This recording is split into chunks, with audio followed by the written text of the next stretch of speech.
Hello student, welcome to chemistry class. As you know that we are studying, तो हमारा rate of reaction क्या है? Change in concentration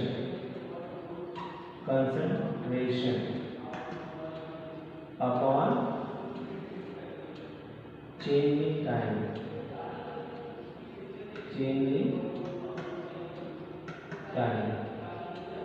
ठीक है।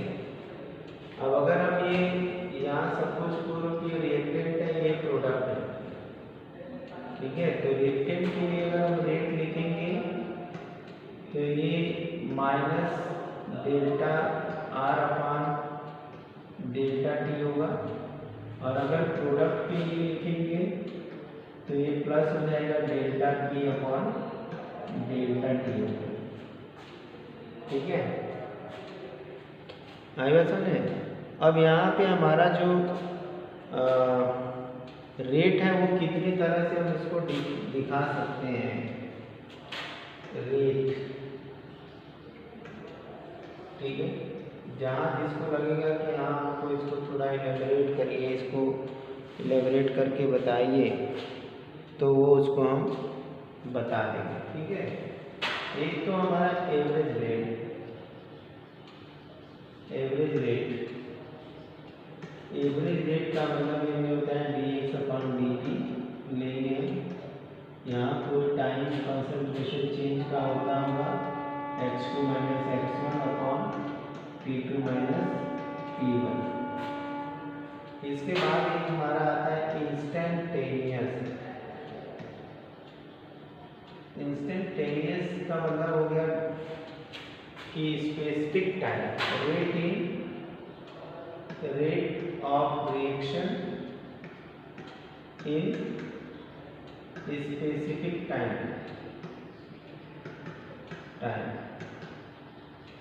किसी स्पेसिफिक टाइम में अगर हम रेट निकालना है तो उसको रेट को एवरेज की जगह पे इंस्टेंटेनियस बोलेंगे।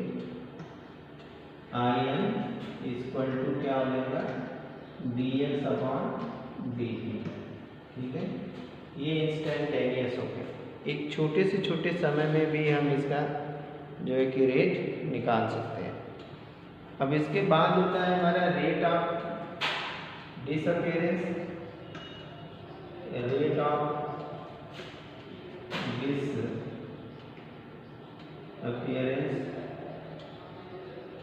ठीक है। तो ये रेट किसका डिसअपीयरेंस होगा? डिसअपीयरेंस जो होगा वो रिएक्टेंट, ये रिएक्टेंट है और ये प्रोडक्ट है। तो रिएक्टेंट के लिए लिखेंगे तो D R upon D T हो जाएगा, D R upon D T हो जाएगा, ठीक है। और रेट ऑफ अपीयरेंस की बात करेंगे तो rate of appearance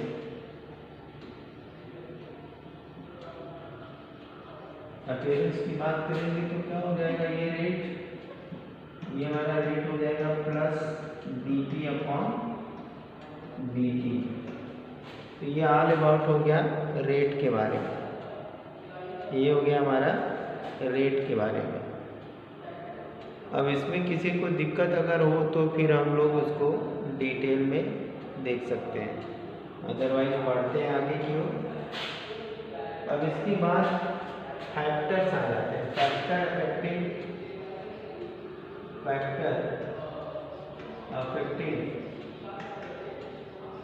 affecting rate of reaction. एक मिनट जरा सा, factor affecting rate of reaction, कौन कौन सी चीजें हैं जो रेट ऑफ रिएक्शन को अफेक्ट करती हैं, ठीक है।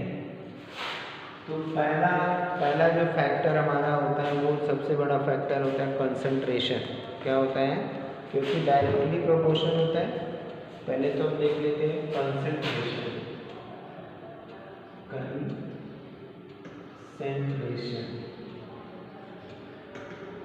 ठीक है। दूसरा हमारा होता है nature of reactant, nature of reactant. तीसरा हमारा हो जाता है सरफेस एरिया। Surface area. और चौथा हमारा हो जाता है फिजिकल स्टेट। Physical state. और पांचवा हमारा क्या हो जाएगा कैटलिस्ट। कैटलिस्ट। और छठा हमारा हो जाएगा टेम्परेचर। ठीक है, इसको हरे रंग से कोई दिक्कत तो नहीं हो रही है, समझ आ रही बात। अब देखो यहाँ पे कंसंट्रेशन की अगर बात करते हैं तो जब भी हम रेट ऑफ रिएक्शन लिख रहे होते हैं तो रेट इज इक्वल टू हमारा होता है के कंसंट्रेशन ऑफ आर। ठीक है, तो डायरेक्टली प्रोपोर्शनल टू कंसंट्रेशन। तो अगर कंसंट्रेशन बढ़ाएंगे तो रेट भी हमारा बढ़ जाएगा। कंसंट्रेशन बढ़ाएंगे तो रेट बढ़ जाएगा। दूसरा हमारा है जो कि nature of reactant. Nature of reactant का मतलब हम जिन दो चीज़ों के बीच रिएक्शन करा रहे हैं वहाँ रिएक्शन होगा भी कि नहीं। जैसे वाटर और पानी का रिएक्शन, वाटर और आयल का रिएक्शन कराएंगे तो रिएक्शन होगा भी कि नहीं, ये कैसे पता लगेगा। ठीक है, वो रिएक्शन होगा भी कि नहीं। तो नेचर ऑफ रिएक्टेंट बहुत इंपॉर्टेंट है कि हम जिन दो के बीच में इंटरेक्शन कराने जा रहे हैं वो इंटरेक्शन पॉसिबल है भी कि नहीं है, इसलिए नेचर के ऊपर डिपेंड करता है।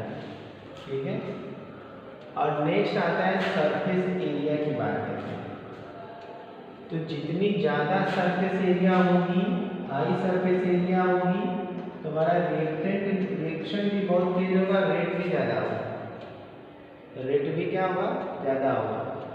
ठीक है, जहाँ किसी को लगे कि हाँ ये बात समझ में नहीं आ रही, तो देखो जैसे कहने का मतलब है कि एक रिएक्टेंट इतना बड़ा है, इतना बड़ा है, दो रिएक्टेंट हैं, दोनों रिएक्टेंट की साइज ये है, इनमें तेजी से रिएक्शन होगा या इसी रिएक्टेंट को हमने इतने इतने पार्ट में डिवाइड कर दिया है, इतने इतने पार्ट में डिवाइड कर दिया। इसको भी हमने इतने इतने पार्ट में, दूसरा कलर में देते हैं, इसको हमने इतने इतने पार्ट में डिवाइड कर दिया। अब रिएक्शन ज़्यादा तेजी से होगा या यहाँ पे ज़्यादा तेजी से रिएक्शन होगा, किस केस में होगा, क्योंकि यहाँ पे सरफेस एरिया अगर देखेंगे, सरफेस एरिया, तो ये सरफेस एरिया यहाँ हाई है और यहाँ सरफेस एरिया दूसरे केस में क्या है, SUR सरफेस एरिया जो है यहाँ पे लो है। ठीक है, तो जितनी ज़्यादा सरफेस एरिया होगी उतना ज़्यादा कांटेक्ट होगा, उतना तेजी से रिएक्शन होगा। नेक्स्ट हमारा आता है फिजिकल स्टेट। अब हम लोग देखते हैं कि मोस्ट ऑफ द रिएक्शन हम लोग गैसियस स्टेट में कराते हैं। तो अगर पूछा जाए कि कोई सब्सटेंस गैस के फॉर्म में है, कोई सब्सटेंस सॉलिड है, कोई सब्सटेंस लिक्विड है, तो किस फॉर्म में टेम्परेचर प्रेशर अप्लाई करने के रिएक्शन जल्दी से होगा, किस फॉर्म में टेम्परेचर प्रेशर अप्लाई करने पर रिएक्शन तेजी से होगा। तो हम लोग अक्सर देखते हैं कि सॉलिड और लिक्विड को छोड़ देते हैं, गैसियस फॉर्म को लेते हैं। तो फिजिकल स्टेट अगर हम गैसियस फॉर्म को ज़्यादा प्रीफर करते हैं, रिएक्शन तो सॉलिड लिक्विड में भी होता है, ऐसी बात नहीं, लेकिन हम प्रीफर करते हैं कि ज़्यादा से ज़्यादा कॉन्टैक्ट होगा, ज़्यादा से ज़्यादा रिएक्शन होगा, ज़्यादा प्रेशर टेम्परेचर काम करेगा। अब कैटलिस्ट की बात करते हैं।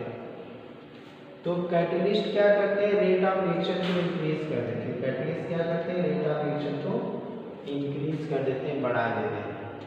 लेकिन कुछ कैटलिस्ट पॉइजन होते हैं जो रेट ऑफ रिएक्शन को कम कर देते हैं।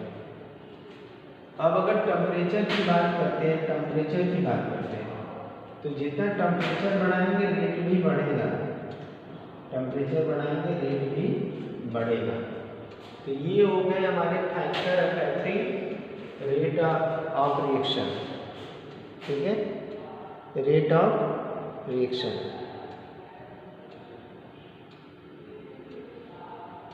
चलो, इसके बाद ये हमारा ब्रीफ में स्टडी हो गया यहाँ पे। नेक्स्ट इसके बाद हम आते हैं हमारा है, पहले हम मॉलिक्यूलरिटी देख लेते हैं। मॉलिक्यूलरिटी क्या डिफाइन करेंगे? मॉलिक्यूलरिटी को क्या बताएंगे? मॉलिक्यूलरिटी को क्या बताएंगे हम लोग? बोलो। मॉलिक्यूलरिटी को हम लोग क्या बताएंगे कि मॉलिक्यूलरिटी क्या होती है?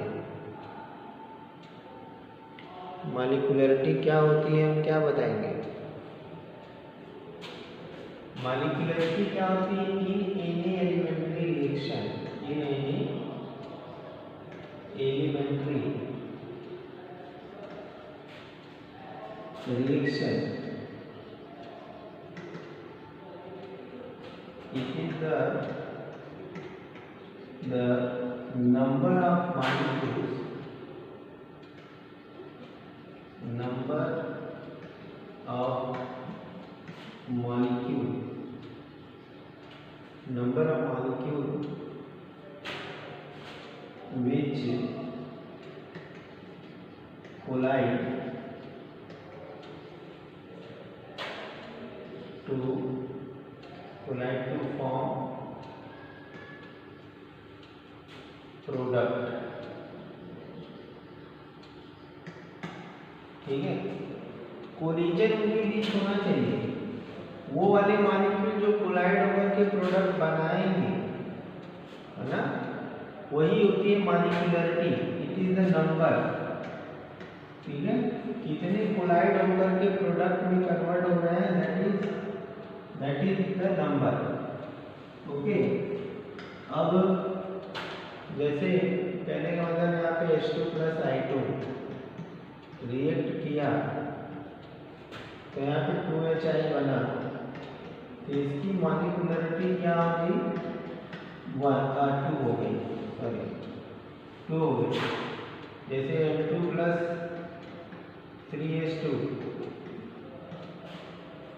ये हमारा 2NH3 हो गया, तो इसकी मॉलिक्यूलरिटी क्या होगी?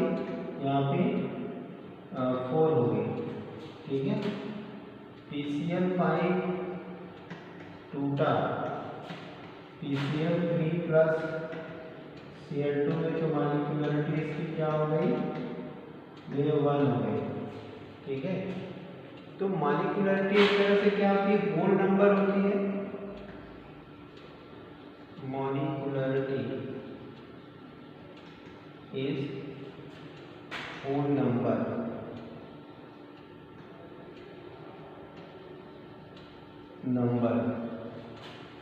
it may be 1, 2, 3, ठीक है, लेकिन कभी 0 नहीं होगी। मॉलिक्यूलरिटी कभी भी 0 नहीं होगी, ठीक है। और एक चीज और मॉलिक्यूलरिटी के बारे में है कि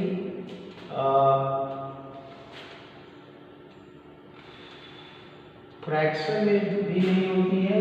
और एक चीज और इसके बारे में है कि ये मॉलिक्यूलरिटी जो होती है थ्योरेटिकल होती है, it is theoretical not experimental. Theoretical not, जो है कि इट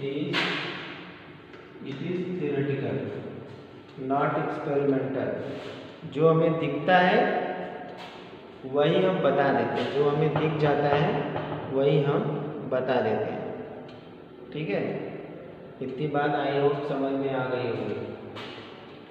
मॉलिक्यूलरिटी कभी फ्रैक्शन में नहीं होती है और हर स्टेप की अपनी एक मॉलिक्यूलरिटी होती है। Each step has its own molecularity,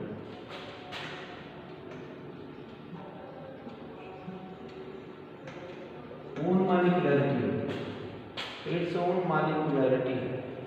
ठीक है, हर एक स्टेप के अगर पहले स्टेप में 2 पार्टिसिपेट कर रहे हैं तो मॉलिक्यूलरिटी 2 हो गई, दूसरे स्टेप में 3 कर रहे हैं तो उसकी मॉलिक्यूलरिटी 3 हो गई। कितने स्टेप में कितने रिएक्टेंट पार्टिसिपेट कर रहे हैं वो दैट इज मॉलिक्यूलरिटी। तो हमने मॉलिक्यूलरिटी के बारे में क्या क्या चीज़ें जान लिया। हमने मॉलिक्यूलरिटी के बारे में जान लिया कि मॉलिक्यूलरिटी जो होती है नंबर ऑफ मॉलिक्यूल्स होती है जो रिएक्टेंट से प्रोडक्ट में कन्वर्ट होते हैं।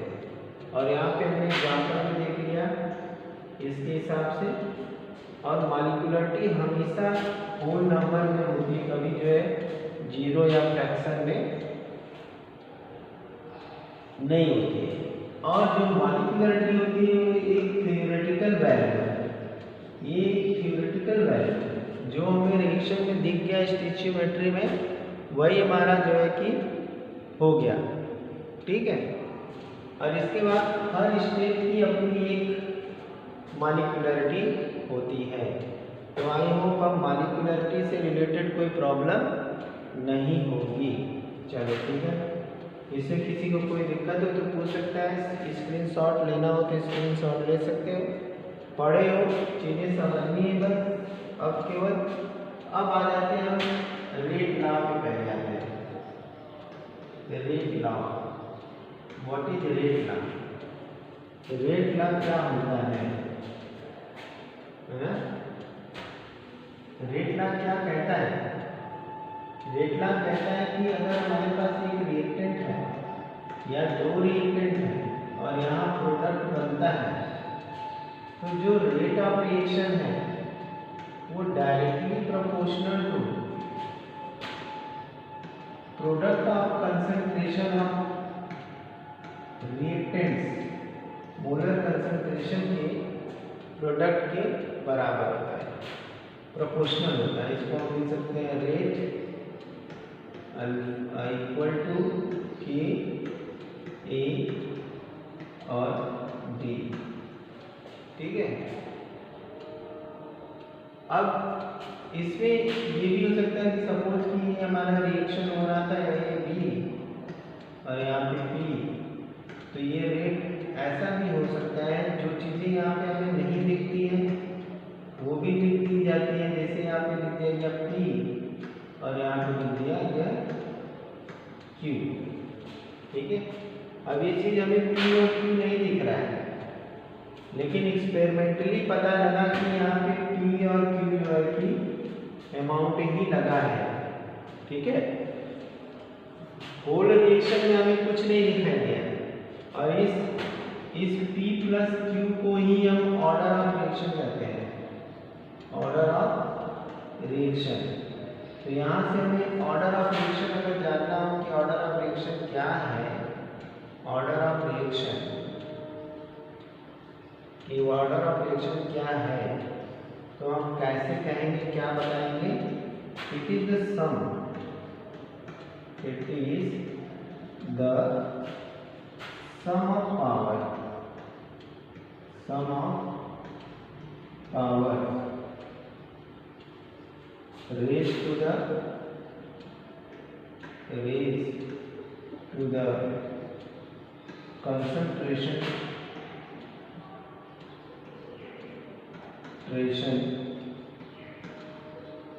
terms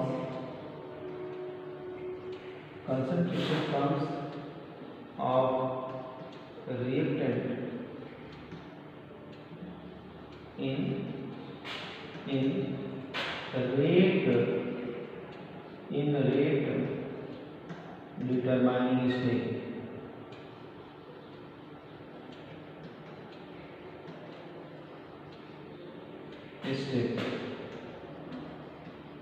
देखो केमिकल काइनेटिक्स की बात करते हैं तो किसी भी रिएक्शन का हम वो पार्ट लेते हैं, अगर हमें रेट डिफाइन करना होता है तो हम वो पार्ट लेते हैं जहाँ पे कि कितना अमाउंट जो है कि रिएक्टेंट से प्रोडक्ट में कन्वर्ट होना एग्जैक्टली, जो कि हम बिना एक्सपेरिमेंट के नहीं देख सकते। ठीक है, तो इस तरह से हमारा जो रेट ऑफ जो ऑर्डर ऑफ रिएक्शन हो गया, ये एक एक्सपेरिमेंटल वैल्यू जो बताता है सम ऑफ पावर। अब देखो यहाँ P और Q हमने लिख दिया, मगर यहाँ पे कहीं PQ नहीं लिखा था। इसका मतलब एक्सपेरिमेंटली ये पाया गया कि P अमाउंट ये और Q अमाउंट ये यहाँ पे कंज्यूम हुए हैं प्रोडक्ट में बनाने में। तो यहाँ पे power raised to the concentration of the reactant, ठीक है, in the rate determining step. जिस स्टेप से रिएक्शन के जिस स्टेप से हम रेट डिटरमाइन कर पाते हैं उस स्टेप में कितने जो है कि रिएक्टेंट आपस में कोलाइड करके प्रोडक्ट में कन्वर्ट हो जाते हैं, उनके पावर्स कंसंट्रेशन पावर को जोड़ देंगे तो हमें ऑर्डर ऑफ रिएक्शन पता लग जाएगा। यानी रेट यहाँ पे हमने लिखा P plus Q equal to order of reaction, order of reaction. I hope इतने में तो कोई को प्रॉब्लम नहीं है, बहुत इजी था, ठीक है। अब इसके बाद हम लोग जो है कि ऑर्डर ऑफ रिएक्शन के बारे में बात कर लेते हैं थोड़ा। ऑर्डर ऑफ रिएक्शन डेफिनेशन हमने देख लिया, डेफिनेशन में नो डाउट, ठीक है। ऑर्डर ऑफ रिएक्शन क्या होता है? It is experimental, it is experimental, it is experimental, it is experimental value. बिना हम एक्सपेरिमेंट के जान ही नहीं पाएंगे कि कितना अमाउंट खर्च हुआ कितना नहीं खर्च हुआ। अगर हमें जानना है तो हमें रेट देखना पड़ेगा एक्सपेरिमेंटली कि कितना जो है कि कंज्यूम हुआ, ये हमें एक्सपेरिमेंटली पता लगेगा, ठीक है। चलिए दूसरी चीज़ ये कि यहाँ पे हमारा जो ऑर्डर ऑफ रिएक्शन है, ऑर्डर ऑफ रिएक्शन कभी होल नंबर में नहीं होगा, may be half order, zero order, first order, second order, ठीक है, थर्ड ऑर्डर, कहीं 2.5 भी आ सकता है। तो ये हमारे ऑर्डर ऑफ रिएक्शन हो गए, मे बी। आई बात सुनने। इसके बाद जो है कि हम जो भी ऑर्डर कैलकुलेट करते हैं, slow step of the reaction, slow step of reaction tells about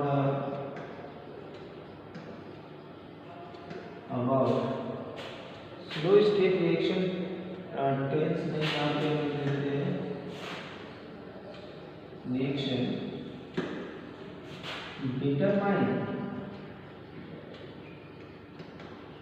determine rate of reaction, rate of reaction. जो सबसे स्लो स्टेप का रिएक्शन होगा वही ये डिटरमाइन करेगा कि क्या प्रोडक्ट बनेगा, वही ये डिटरमाइन करेगा कि क्या प्रोडक्ट बनेगा, ठीक है।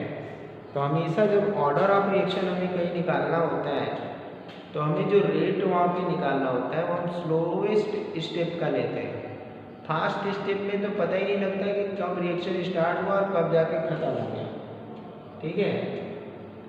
अब ये तो हमने मोटा मोटा जान लिया, ये बात जान ली कि order of reaction, first order, zero order reaction क्या होता है, ठीक है। अब इसके बाद हम लोग देखेंगे unit of the rate constant. अगला हमारा जो पेज होगा यूनिट ऑफ रेट कांस्टेंट, ठीक है। रेट कांस्टेंट की यूनिट को हम देखेंगे आप, ठीक है। तो रेट कांस्टेंट की यूनिट क्या होगी? तो रेट इक्वल टू क्या होता है? रेट इक्वल टू के, और ये सपोज कि ए है, हमें के की यूनिट निकालनी है, तो रेट अपॉन में ए, अब यहाँ पे रेट इक्वल टू हो जाएगा कंसंट्रेशन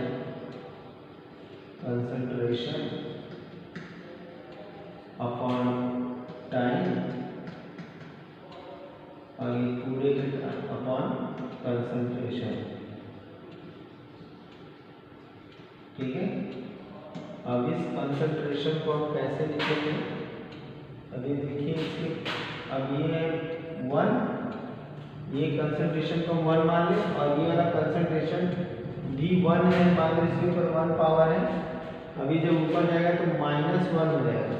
ठीक है, तो मान लें कि हमने n अमाउंट ले लिया, n है यहाँ पे n, ताकि सबके लिए ऑर्डर ऑफ रिएक्शन निकल सके। तो हम यहाँ से कंसंट्रेशन, यहाँ से हम लिख सकते हैं कंसंट्रेशन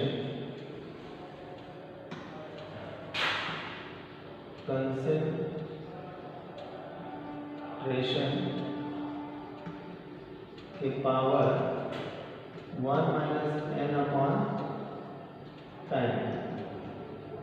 अब ये कि हमें ऐसा कि मिल गया जिससे कि हम यूनिट ऑफ किसी भी ऑर्डर के लिए लिख सकते हैं, unit of K, where n is the, n क्या है? ऑर्डर ऑफ रिएक्शन, ये ऑर्डर ऑफ रिएक्शन होता है। ठीक है, ये क्या होता है? Order of reaction. चलिए, तो आज इतना हो गया।